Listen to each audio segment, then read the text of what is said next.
Welcome back to GSCG tech online classes. दोस्तों मैं हूं गोपाल शर्मा और आप देख रहे हैं Tally step by step complete tutorial 2018। दोस्तों प्रीवियस वीडियो में हमने आपको बताया था डेबिट नोट के बारे में यानी परचेज रिटर्न के बारे में। आज के वीडियो में हम बात करने वाले हैं क्रेडिट नोट के संबंध में। तो चलिए टॉपिक को स्टार्ट करते हैं। इसके लिए हमने टैली को ओपन कर लिया। अब बात पहले समझ लेते हैं कि क्रेडिट नोट क्या है और कैसे इसका इस्तेमाल करना है। तो क्रेडिट नोट यानी सेल्स रिटर्न कहने का तात्पर्य ही आप समझ गए होंगे कि जब कभी भी आप कोई प्रोडक्ट या कुछ दूसरे को सेल कर रहे हैं और वो आपको रिटर्न किया जाता है तो उसकी एंट्री जब आप पास करते हैं तो उसे कहा जाता है सेल्स रिटर्न अर्थात क्रेडिट नोट। इससे क्या होगा, जिस पार्टी को आपने सेल किया है उस पार्टी के अकाउंट में से आप उसकी लायबिलिटी को लेस कर देते हैं, यानी जितना भी आप उससे रिसीव करने वाले हैं उसमें वो अमाउंट लेस हो जाता है जितने का उसने आपको प्रोडक्ट रिटर्न कर दिया हो। इस एंट्री को पास करने के लिए सबसे पहले आपको गेटवे ऑफ टैली में आते हुए कंपनी फीचर में जाना है। कंपनी फीचर में जाने के बाद अकाउंटिंग फीचर्स को लेना है। अकाउंटिंग फीचर्स लेने के बाद यहाँ पे आपको मिल जाता है use debit and credit note, इसे आपको इनेबल कर देना है। आप क्रेडिट नोट को भी इनेबल कर दें और इनवॉइस मोड को भी इनेबल कर दें, अर्थात इन तीनों को ही इनेबल कर लें। जब आप इनेबल कर लेंगे और अकाउंटिंग वाउचर में जाएंगे तो यहाँ पे आपको एक नया बटन नजर आता है क्रेडिट नोट का, उस पर क्लिक करें। इसका शॉर्टकट होता है Ctrl+F8, क्योंकि यहाँ F8 के नीचे दो लाइनें खिंची हुई हैं और दो लाइनों का मतलब होता है कंट्रोल बटन। अगर आप इसके नेविगेशन वगैरह के बारे में नहीं जानते हैं दोस्तों तो हमारे प्रीवियस वीडियो को जरूर देख लें और प्रीवियस वीडियो देखने के लिए आप प्लेलिस्ट का इस्तेमाल करें। प्लेलिस्ट पे आने के बाद आप क्लिक कर लें तो आपको प्लेलिस्ट पूरा का पूरा खुल के मिल जाएगा। यहाँ से आप स्टेप 1 2 3 4 5 करते हुए सारी वीडियो दे लें। तो इसके बारे में हम लोग लास्ट में और बात करेंगे। चलिए टॉपिक पे आ जाते हैं। अब यहाँ पे आ चुके हैं हम लोग दोस्त क्रेडिट नोट्स पे। क्रेडिट नोट्स यानी सेल्स रिटर्न। अब कौन सा बिल का रिटर्न आया हुआ है पहले ये हमें देखना पड़ेगा। तो जब भी कोई पार्टी आपको रिटर्न करेगा तो साथ में बिल जरूर लेके आएगा, उस पे उसका इनवॉइस नंबर लिखा हुआ रहेगा। मान लेते हैं कि हमने एक पार्टी को कुछ सेल किया था। चलिए इसके लिए हम लोग चलते हैं डिस्प्ले में और डिस्प्ले में चलने के बाद हम लोग ले लेते हैं अकाउंट्स बुक। अकाउंट बुक्स में हम लोग ले लेते हैं सेल्स रजिस्टर और सेल्स रजिस्टर में कोई एक इनवॉइस हम लोग ले लेते हैं। फॉर एग्जांपल हमने सितंबर का एक इनवॉइस यहां से उठा लिया, जैसे ये है महाराष्ट्र ऑयल। इसे इंटर करते हैं तो यहाँ पे आपको इसका रेफरेंस नंबर नजर आ जाएगा और डेट नजर आ जाएगा। ये 1 सितंबर का है और रेफरेंस नंबर जो है इसे हम कॉपी कर लेते हैं। टैली में कॉपी करने का तरीका है Ctrl+Alt+C। जनरल में हम लोग क्या करते हैं Ctrl+C से कॉपी होता है, लेकिन टैली में अल्ट का इस्तेमाल किया जाता है। तो Ctrl+Alt+C या Alt+Ctrl+C आप दबाइए, ये कॉपी हो जाएगा इनवॉइस। डेट याद रख लेते हैं 1 सितंबर का है। अब हम लोग चलते हैं क्रेडिट नोट में। इसके लिए स्किप करते हुए आ जाते हैं वापिस हम लोग अकाउंटिंग वाउचर में और अकाउंटिंग वाउचर में आने के बाद हम लोग ले लेंगे यहां से क्रेडिट नोट और ये मांगेगा ओरिजिनल इनवॉइस नंबर, जिस इनवॉइस नंबर के बदले में आप क्रेडिट नोट पास कर रहे हैं यानी जिसके अगेंस्ट में आप पास करने वाले हैं। तो वो यहाँ पे पेस्ट कर देंगे। Ctrl+Alt भी हम पेस्ट कर दे रहे हैं। ऐसे आपको कट कॉपी पेस्ट करने की आवश्यकता नहीं पड़ेगी क्योंकि आपके हाथ में वो इनवॉइस रहेगा और यहाँ पे आप डाल दें वो डेट जिस डेट को आपने ये इनवॉइस तैयार किया था। तो 1 सितंबर को हमने तैयार किया था तो 1 सितंबर हमने ले लिया। यहाँ पे पार्टी का नाम हम लोग ले लेंगे जिससे रिटर्न आया हुआ है महाराष्ट्र ऑयल, हमने ले लिया। आगे बढ़ते हुए इसे कंप्लीट करेंगे, अगर डिटेल हो तो अच्छी बात है। और यहाँ पे स्पेस दबाते हुए प्रोडक्ट चुन लेंगे। जैसे इसे हम लोगों ने कोकोनट ऑयल सेल किया था 1 लीटर, तो सपोज दैट इसने हाफ लीटर हमें रिटर्न कर दिया। तो 0.5 लेने के बाद यहाँ पे एल टाइप करेंगे तो ये लीटर में हमें शो करेगा। बहुत सारे मित्रों का ऐसा कमेंट है कि सर हमने केजी बना रखा है, ग्राम बना रखा है या लीटर या क्विंटल वगैरह, लेकिन ये शो नहीं करता। तो जब आप क्वांटिटी टाइप करते हैं उसी समय अगर उसके इनिशियल जो भी रहे वो आप टाइप कर देते हैं यूनिट, तो वो उसी यूनिट में आपको कन्वर्ट करके दिखाएगा। जैसे हमने 0.5 एल लिख दिया, ये 0.5 एल लीटर ही समझेगा। इसे मिलीलीटर में अगर हम चाहेंगे तो एम लिख देंगे तो मिलीलीटर में आएगा। अब रेट 150 का ही था, यही रहने देते हैं। टैब बटन प्रेस करते हुए आगे बढ़ जाएंगे और नेक्स्ट जो लगेगा इस पे वो है IGST, क्योंकि ये महाराष्ट्र की कंपनी है और एक इंटर स्टेट हमारा ट्रांजेक्शन बना था, तो यहाँ पे IGST हम लोग चार्ज कर देंगे। अब ये हम लोग कंप्लीट करने जा रहे हैं और यहाँ यस करते हुए नेक्स्ट जो सेटिंग है वो ले लेते हैं लिस्ट ऑफ रीजन। ये हमने आपको डेबिट नोट में बताया भी था कि लिस्ट ऑफ रीजन जरूर चुने। ये क्या है, तो यहाँ पे हम लोग लेते हैं सेल्स रिटर्न है, सेल्स रिटर्न हमने ले लिया।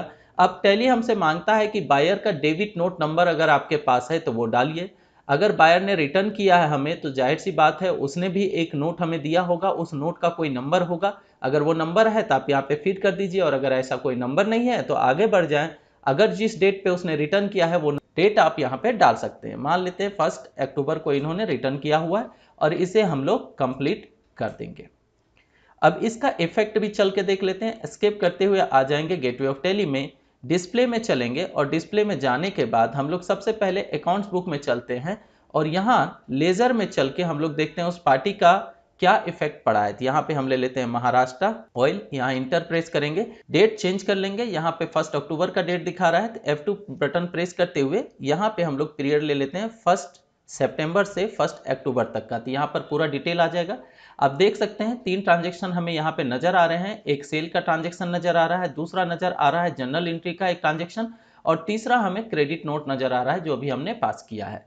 स्किप करते हुए पीछे आएंगे और हम लोग चलते हैं नेक्स्ट जो है वो है स्टैट्यूटरी रिपोर्ट्स में जीएसटी के अंदर जीएसटीआर 1 में जाएंगे। यहाँ जाने के बाद भी हम लोग पीरियड चेंज करेंगे और ले लेंगे 1 अक्टूबर हमने ले लिया क्योंकि 1 अक्टूबर में हमने एंट्री पास की है। तो आप देख सकते हैं यहाँ पे हमें एंट्री में नजर आ रहा है कि एक क्रेडिट नोट पास हुआ है, 75 रुपये का रिटर्न दिखा रहा है हमें यहाँ पे, है ना। 150 का टोटल उसका बिल बना हुआ था, उसमें से 75 रुपये का टैक्स वैल्यू रिटर्न हुआ है, और 3.75 का हमारे पास जो टैक्स है वो भी लेस हो गया। अगर इसको हम लोग जीएसटीआर 3B में देखेंगे तो वहां पर भी इसकी एंट्री हमें नजर आएगी। यहाँ पर भी हम लोग पीरियड चेंज कर लेते हैं। इसके लिए F2 बटन प्रेस करेंगे, पीरियड आ जाएगा, और यहाँ पे हम लोग ले लेंगे डेट, लास्ट डेट जो है यानी 1 अक्टूबर का, क्योंकि हमने 1 अक्टूबर को ही रिटर्न की एंट्री पास की है। तो आप यहाँ देख सकते हैं टोटल इनवॉइस जो बना था वो 300 का था लास्ट हमारा 1 सितंबर से अक्टूबर तक का। उसमें से अभी हमारा 75 रुपीज़ जो है वो लेस हो चुका है, तो टोटल जो इनवर्ड आउटवर्ड यहाँ नजर आ रहा है वो 225 नजर आ रहा है। अभी मैं जब उस एंट्री को अगर डिलीट कर दूंगा तो आप देख पाएंगे कि यहाँ पे 300 का हमें टैक्स वैल्यू नजर आने लगेगा। तो चल के उसे भी मैं आपको दिखाता हूँ कि क्या इफेक्ट पड़ता है। एक मित्र ने बोला था कि सर आपने जीएसटीआर 3B में शो नहीं किया, तो कोई प्रॉब्लम नहीं है। आप लोग बहुत सारी चीजें देख चुके हैं, समझ चुके हैं, बहुत सारी चीजें खुद भी कर लेंगे। यहाँ पे आप आके एक जगह और चेक कर सकते हैं कि इंक्लूडेड इन रिटर्न्स कितने रिटर्न्स है। यहाँ पे टोटल आपको 6 दिख रहे हैं। इंटर करते हैं तो फिर इंटर करने पे आपको यहाँ सेल्स रिटर्न नजर आएगा। सेल्स रिटर्न में एक एंट्री है और परचेज रिटर्न में भी एक एंट्री है। आपको याद होगा प्रीवियस वीडियो में हमने एक परचेज रिटर्न किया था, डेबिट नोट पास किया था, जिसपे हमने कोको प्राइवेट लिमिटेड को 157 का वैल्यू इन्वर्ट जो था उसे रिटर्न किया था। इसी तरह से अभी हमने सेल्स रिटर्न में एक एंट्री पास की है। इंटर करेंगे तो यहाँ नजर आएगा कि महाराष्ट्र ऑयल को क्रेडिट नोट एक पास किया गया है, 78.75 रुपीज टोटल बन रहा है, जिसमें से 3.75 जो है वो टैक्स है और 75 रुपीज जो है उसका टैक्स वैल्यू है। तो इस तरह से आप टोटल यहाँ पे रिपोर्ट देख सकते हैं। अब हम लोग इस इनवॉइस को डिलीट करके देखते हैं कि यहाँ पे क्या फर्क पड़ता है। अभी आप देख रहे हैं कि यहाँ नजर आ रहा है हमें 225 और यहाँ 11.25, तो इसका इफेक्ट क्या पड़ेगा चल के देख लेते हैं। इसी तरह जीएसटीआर 1 में भी हमें यहाँ पे जो फर्क पड़ने वाला है वो भी जाके हम लोग देखते हैं। तो चलते वापस हम लोग अकाउंटिंग वाउचर्स में चलते हैं, या डे बुक में भी जा सकते हैं। डे बुक में जाने के बाद यहाँ पे जो अभी हमने एंट्री पास की है क्रेडिट नोट की, इसे डिलीट कर देते हैं। डिलीट करने का तरीका सिंपल होता है दोस्तों, इसे इंटर करें, ये ओपन हो जाएगा, अल्ट डी दबाएं, ये डिलीट हो जाएगा। मैं आपको दिखाने के लिए इसे डिलीट कर रहा हूं कि दोनों में क्या फर्क पड़ रहा है, जब ये एंट्री हुई और जब ये एंट्री नहीं हुई रहेगी तो क्या फर्क पड़ेगा। एक्चुअली में मुझे पहले दिखाना चाहिए था विदाउट एंट्री का, फिर एंट्री करके दिखाना चाहिए था, लेकिन कोई प्रॉब्लम नहीं, हमने एंट्री पास कर ली है तो उसके बाद चल के देखते हैं। अब देखते हैं अकाउंट्स बुक में इंटर किया हमने, यहाँ लेंगे लेजर और महाराष्ट्र ऑयल वापिस हम लोग ले लेते हैं। महाराष्ट्र ऑयल लेने के बाद यहाँ पे हम लोग पीरियड जो है वो दिख ही रहा है, 1 सितंबर से 1 अक्टूबर तक है। यहाँ आप देख सकते हैं एक एंट्री हमें नजर नहीं आ रही है, क्रेडिट नोट की एंट्री जो थी वो हमारी गायब हो चुकी है। स्किप करते हुए हम लोग बाहर आ जाएंगे और चलेंगे स्टैट्यूटरी रिपोर्ट्स में, जीएसटी में जाएंगे और जीएसटी में जीएसटीआर 1 को लेंगे हम लोग। यहाँ पे पीरियड चेंज करना पड़ेगा, 1 सितंबर से 30 सितंबर तक दिया हुआ है, चेंज कर लेते हैं हम लोग। 1 सितंबर से लेके हमने कब लिया था, 1 अक्टूबर तक। Okay, inter. अब आप यहाँ देख सकते हैं कि यहाँ पे हमें जो इनवॉइस नजर आ रहा है वो 300 और 315 का ही नजर आ रहा है, लेकिन जीएसटीआर 3B में पहुंचते हैं, वहां देखते हैं क्या फर्क पड़ा है। जीएसटीआर 3B हमने लिया, यहाँ पे हम लोग डेट चेंज कर देते हैं और ले लेते हैं 1 अक्टूबर तक। अब आप यहाँ देख सकते हैं अभी हमें जो नजर आ रहा है वो टोटल 300 नजर आ रहा है, क्योंकि हमने जो लेस किया था, जो रिटर्न किया था, वो हमने डिलीट कर दिया। तो डिलीट करने की वजह से क्या हुआ, इनवॉइस का अमाउंट ऑटोमेटिक फिर बढ़ गया। तो जैसा कि हमने आपको शुरू में बताया था कि क्रेडिट नोट का मतलब है कि आप सेल्स रिटर्न लेते हैं और सेल्स रिटर्न में जिस पार्टी को आपने सेल किया है उससे जितने अमाउंट का आप रिटर्न लेते हैं उतना आप उसके लाइबिलिटी में से लेस कर देते हैं, जिसका इफेक्ट आपको जीएसटीआर 3 और जीएसटीआर 1 में भी नजर आता है। तो उम्मीद करता हूं दोस्तों अब आप क्रेडिट नोट और डेबिट नोट के बारे में अच्छे से समझ गए होंगे। फिर भी अगर आपके पास किसी तरह का कोई सवाल हो तो नीचे मुझे कमेंट में जरूर बताइएगा। और साथ ही मैंने आपको एक चीज और भी बताया था कि क्रेडिट नोट और डेबिट नोट का इस्तेमाल सिर्फ रिटर्न के लिए नहीं, एडजस्टमेंट के लिए और डिस्काउंट वगैरह देके भी एडजस्ट करने के लिए किया जाता है। अगर इसके बारे में आप नहीं समझ पा रहे हैं तो मुझे कमेंट में जरूर बताइएगा, मैं आगे वीडियो में इसके बारे में डिटेल से बताऊंगा। लेकिन उससे पहले आपसे एक रिक्वेस्ट है कि अगर आप फर्स्ट टाइम हमारे चैनल को देख रहे हैं तो वीडियो के नीचे आपको एक सब्सक्राइब बटन मिल जाएगा, उस पर क्लिक करके सब्सक्राइब कर लें और आने वाले वीडियो के नोटिफिकेशन पाने के लिए उसके बगल में दिख रही छोटी सी घंटी पे भी क्लिक कर लें। साथ ही किसी भी ट्यूटोरियल को अच्छे से समझने के लिए उसके प्लेलिस्ट का इस्तेमाल करें। प्लेलिस्ट आपको कहां मिलेगा, वीडियो के नीचे आपको नाम मिल जाएगा जीएससीजी टेक, इस पे क्लिक करें, आप मेन पेज पे आ जाएंगे। मेन पेज पे आने के बाद प्लेलिस्ट पे क्लिक करें, आपके सामने ढेर सारे प्लेलिस्ट आ जाएंगे, अलग अलग तरह के यहाँ पे प्लेलिस्ट आपको मिलेंगे, जिसमें से टैली का, कोरल ड्रॉ का, फोटोशॉप है ना, टेक सीरीज वगैरह सारे के सारे मिल जाएंगे। सपोज दैट आप टैली का कंप्लीट सीरीज देखना चाहते हैं तो इस पे क्लिक करें, आपके सामने नया पेज खुल के आ जाएगा। वहां पे आपको सारे के सारे वीडियो स्टेप बाय स्टेप मिलेंगे, 1 2 3 4 5 ऐसा करता हुआ टोटल 27 तक आपको मिलेगा। आज एक नया वीडियो जा रहा है जो 28 नंबर से रहेगा। तो इस तरह से आप पूरा ट्यूटोरियल देख पाएंगे। तो आपके बहुत सारे सवाल जो आप पूछते हैं उनके जवाब ऑलरेडी हम पहले दे चुके हैं, इसीलिए कमेंट में आपको हम रिप्लाई नहीं दे पाते। अगर आप प्रीवियस वीडियो को देख लेते हैं तो आपके बहुत सारे क्वेश्चन सॉल्व हो जाएंगे।